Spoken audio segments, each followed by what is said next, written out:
j'espère que vous allez bien. On se retrouve aujourd'hui pour une nouvelle vidéo ASMR. Une vidéo où je vais chuchoter. Et c'est une vidéo qui m'a été proposée par La Rebelle 700.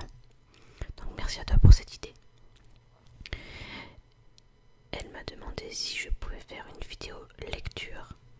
Et je trouvais que c'était plutôt approprié. On va partir aujourd'hui dans l'univers littéraire que je préfère, qui est celui de Harry Potter. Mais on ne va pas lire un morceau de livre Harry Potter. Je vais vous parler un petit peu d'une chose aussi que je vois qui revient souvent dans les commentaires, c'est-à-dire mon tatouage. Donc là vous le voyez un petit peu. Donc ce tatouage est tiré de l'univers Harry Potter. On peut y voir donc le symbole de relique de la mort, ainsi que un cerf qui est le patronus de Harry et James, et une chouette qui représente l'animal de compagnie Hedwige. Et Hedwige, en plus d'être la chouette de Harry, était aussi son protecteur ou sa protectrice, puisque c'était une fille. Donc je vais vous présenter ce livre-là. Donc les contes de Biddle le Barde. Alors d'où vient ce livre ?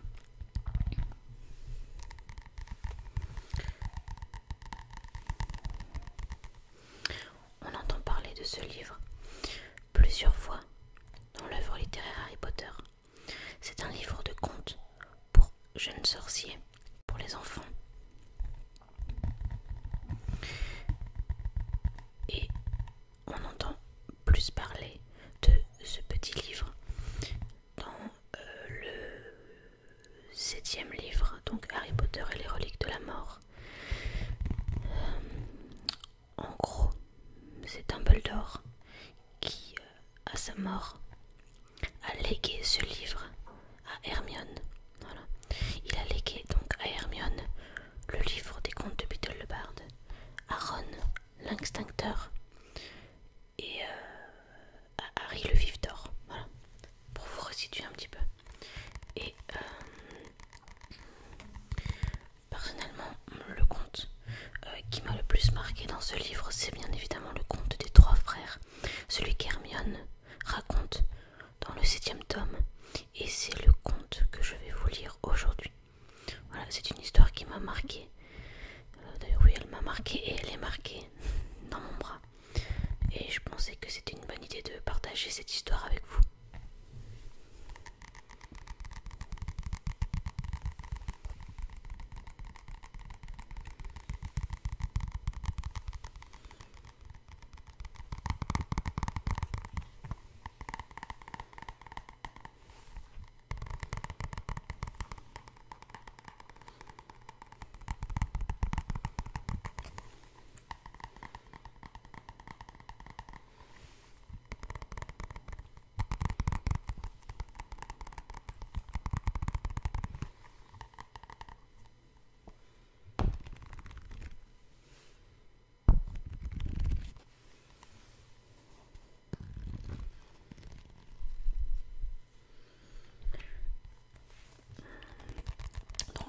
Dans ce livre, il y a 5 petits contes. Le sorcier et la marmite sauteuse, la fontaine de la bonne fortune, le sorcier au cœur velu, Babidi, Lapina et la souche qui gloussait, et le conte des 3 frères. Et nous allons nous intéresser au conte des 3 frères. Alors je sais que dans le film, Hermione le raconte très bien, et j'espère que je vais le raconter aussi bien qu'elle.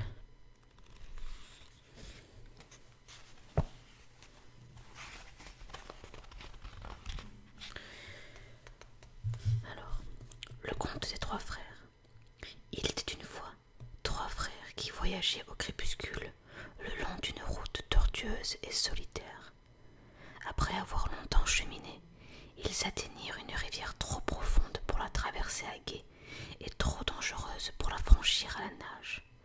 Les 3 frères, cependant, connaissaient bien l'art de la magie.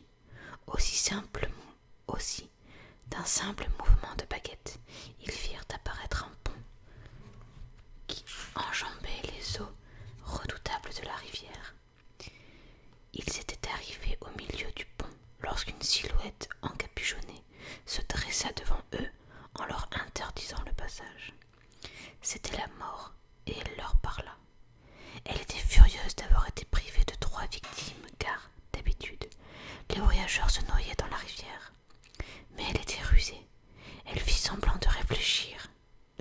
Excusez-moi.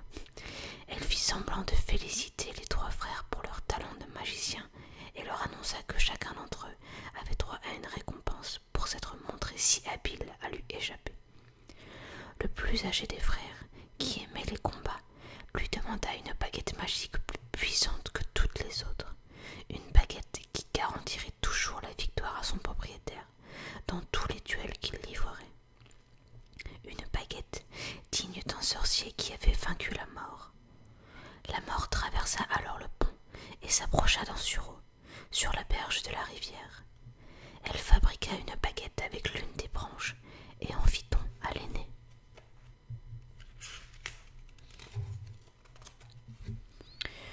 Le deuxième frère était un homme arrogant, décida d'humilier la mort un peu plus et demanda qu'elle lui donne le pouvoir de rappeler les morts à la vie. La mort ramassa alors une pierre sur la rive et la donna au deuxième frère en lui disant que cette pierre aurait le pouvoir de ressusciter les morts. Elle demanda ensuite au plus jeune des 3 frères ce qu'il désirait. C'était le plus jeune, mais aussi le plus humble et le plus sage des 3, et la mort ne lui inspirait pas confiance. Aussi demanda-t-il quelque chose qui lui permettrait de quitter cet endroit sans qu'elle puisse le suivre. À contre-cœur, la mort lui tendit alors sa propre cape d'invisibilité. Puis elle s'écarta et autorisa les 3 frères à poursuivre leur chemin, ce qu'ils furent, s'émerveillant de l'aventure qu'ils venaient de vivre et admirant les présents que la mort leur avait offerts. Au bout d'un certain temps, les 3 frères se séparèrent, chacun se dirigeant vers sa propre destination. L'aîné continua de voyager pendant plus d'1 semaine et arriva dans un lointain village. Il venait d'y chercher un sorcier avec lequel il avait eu une querelle. À présent, bien sûr, grâce à la baguette de sureau, il ne pouvait manquer de remporter le duel qui s'ensuivit. Laissant son ennemi mort sur le sol, l'aîné se rendit dans une auberge où il se vanta haut et fort de posséder la puissante baguette qu'il avait arrachée à la mort en personne, une baguette qui le rendait invincible, affirmait-il. Cette même nuit, un autre sorcier s'approcha silencieusement du frère aîné qui dormait dans son lit, abruti par le vin. Le voleur s'empara de la baguette et, pour faire bonne mesure, trancha la gorge du frère aîné. Ainsi la mort prit-elle le premier des 3 frères.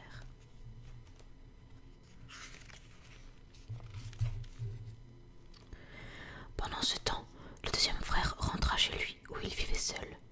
Là, il sortit la pierre qui avait le pouvoir de ramener les morts et la tourna 3 fois dans sa main. À son grand étonnement et pour sa plus grande joie, la silhouette de la jeune fille qu'il avait un jour espéré épouser avant qu'elle ne meure prématurément apparut aussitôt devant ses yeux. Mais elle restait silencieuse et froide, séparée de lui comme par un voile. Bien qu'elle fût revenue parmi les vivants, elle n'appartenait pas à leur monde et souffrait de ce retour. Alors, le deuxième frère, rendu fou par un désir sans espoir, finit par se tuer pour pouvoir enfin la rejoindre véritablement. Ainsi la mort prit-elle le deuxième des 3 frères. Pendant de nombreuses années, elle chercha le 3e frère et ne put jamais le retrouver. Ce fut seulement lorsqu'il eut atteint un grand âge que le plus jeune des 3 frères enleva sa cape d'invisibilité et la donna à son fils, puis il accueillit la mort comme une vieille amie qu'il suivit avec joie et, tels des égaux, ils quittèrent ensemble cette vie.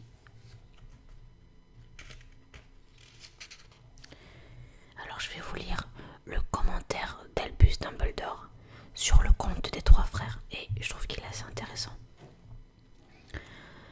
Donc là c'est Dumbledore qui parle. Lorsque j'étais un jeune garçon, cette histoire me fit une très profonde impression.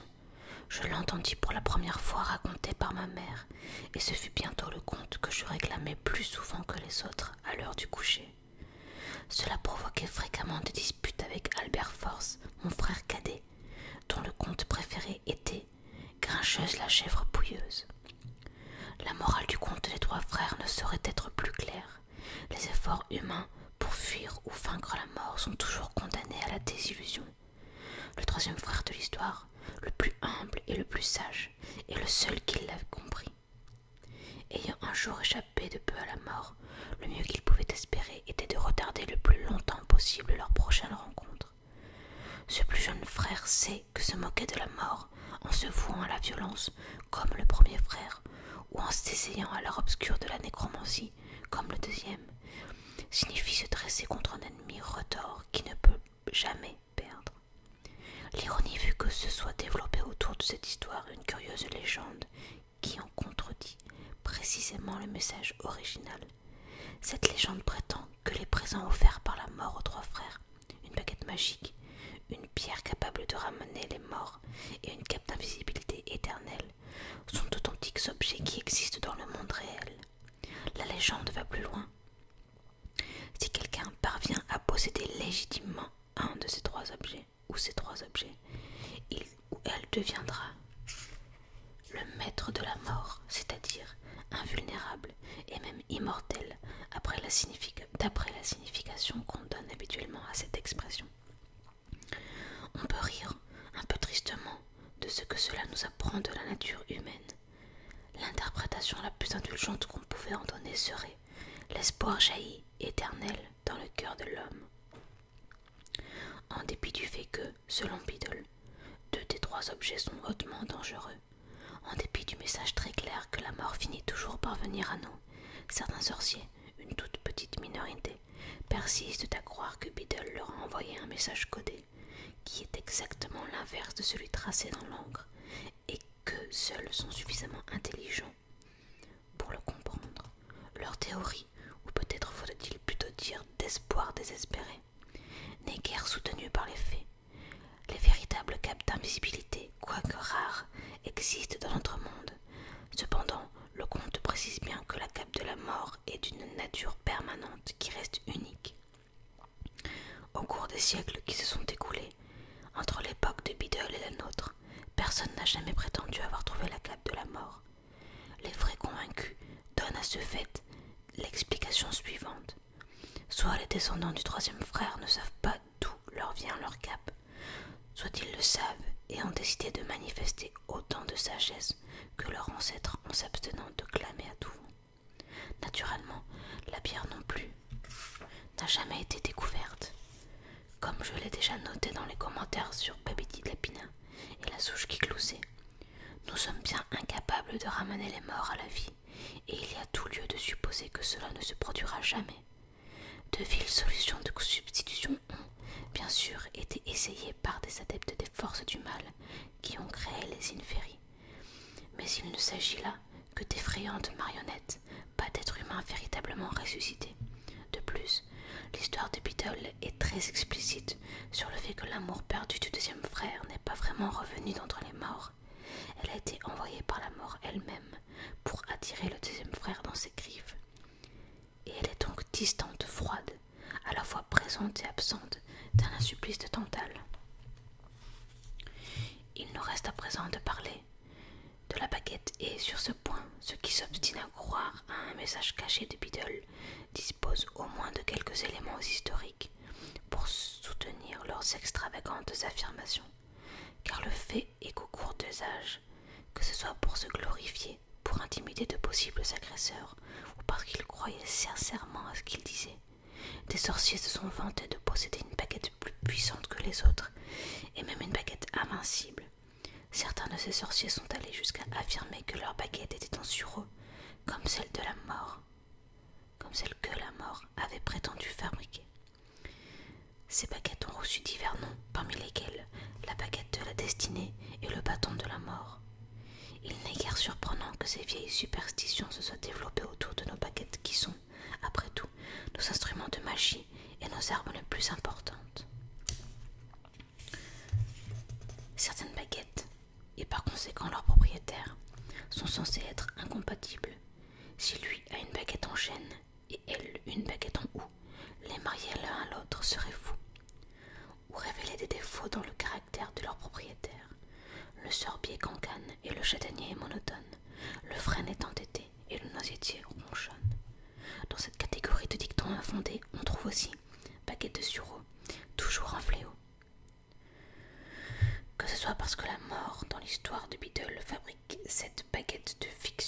dans un bois de sureau ou parce que les sorciers violents, assoiffés de pouvoir, ont prétendu avec insistance que leur propre baguette était également un sureau, ce n'est pas un bois très apprécié par les fabricants.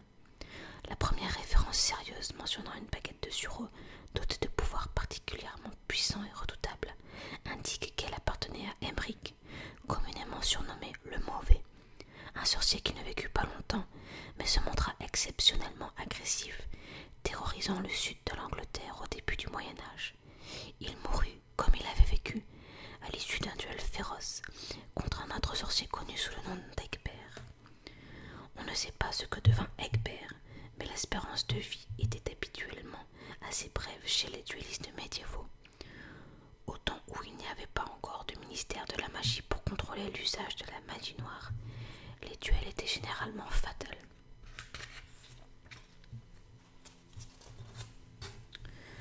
Un bon siècle plus tard, un autre personnage déplaisant, du nom de Godlow cette fois, fit avancer l'étude de la magie noire en transcrivant une série de dangereux sortilèges, avec l'aide d'une baguette qu'il décrivit dans son manuscrit comme « ma plus malfaisante et subtile amie, avec un corps de sureau,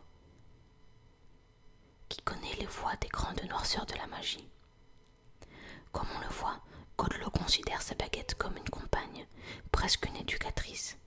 Ceux qui connaissaient bien la tradition des baguettes magiques seront d'accord pour dire que les baguettes s'imprègnent véritablement des talents de ceux qui les utilisent, bien qu'il s'agisse là d'un processus imprévisible et très imparfait. Il faut prendre en compte toutes sortes de facteurs, comme la relation entre la baguette et son utilisateur, pour comprendre comment elle est susceptible de réagir avec tel ou tel individu. Toutefois, une baguette qui serait passée entre les mains de nombreux mages noirs aurait vraisemblablement, et à tout le moins, un penchant marqué pour les types de magie les plus dangereux. La plupart des sorcières et des sorciers préfèrent avoir une baguette qui les a choisis, plutôt qu'une baguette de deuxième main, précisément parce que cette dernière aurait pris, auprès de son précédent propriétaire, des habitudes peut-être incompatibles avec le style de magie de son nouveau possesseur.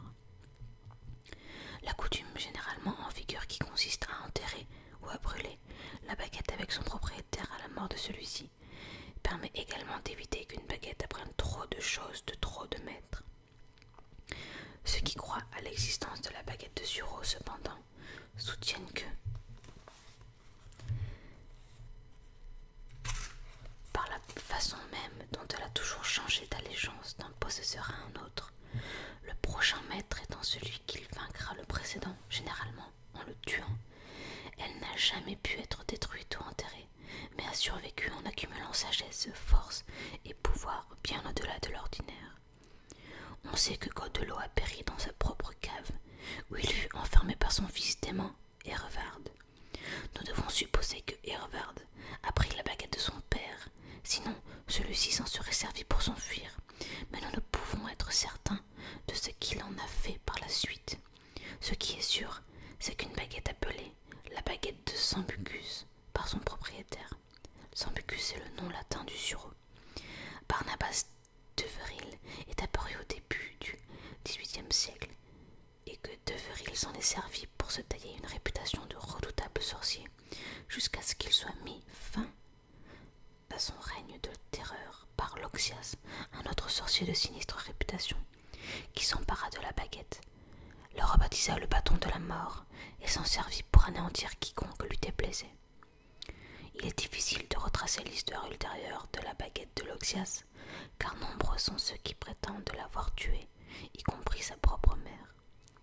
Ce qui doit frapper n'importe quel sorcier intelligent en étudiant la supposée histoire de la baguette de sureau, c'est que tous ceux qui ont affirmé l'avoir possédée ont répété qu'elle était invincible. Or, son passage entre les mains de nombreux propriétaires, qui est un fait bien connu, démontre que non seulement elle a été vaincue des centaines de fois, mais qu'en plus, elle attire des ennuis à ses maîtres autant que Grincheuse la chèvre pouilleuse attirait les mouches. Finalement,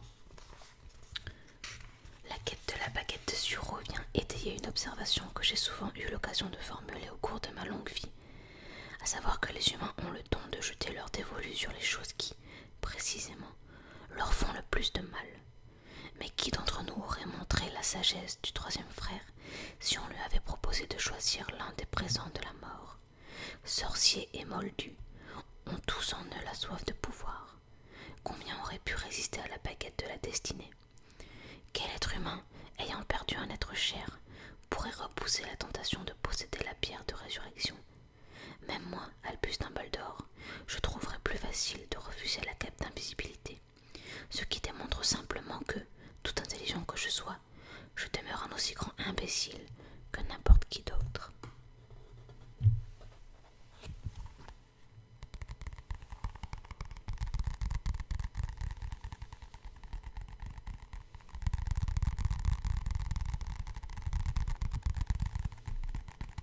J'espère que cette histoire vous a plu. Moi, elle est très courte, mais c'est vraiment mon conte préféré de ce livre. C'est aussi le plus connu.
Voilà, c'est la fin de cette vidéo.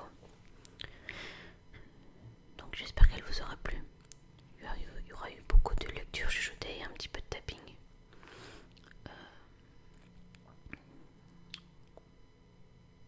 Je souhaitais, j'ai eu un moment d'absence, excusez-moi. Je souhaitais vous remercier pour les 1800 abonnés que nous avons atteints hier, je crois. Donc voilà, merci à vous. On se retrouve très vite pour une prochaine vidéo. Et d'ici là, portez-vous bien.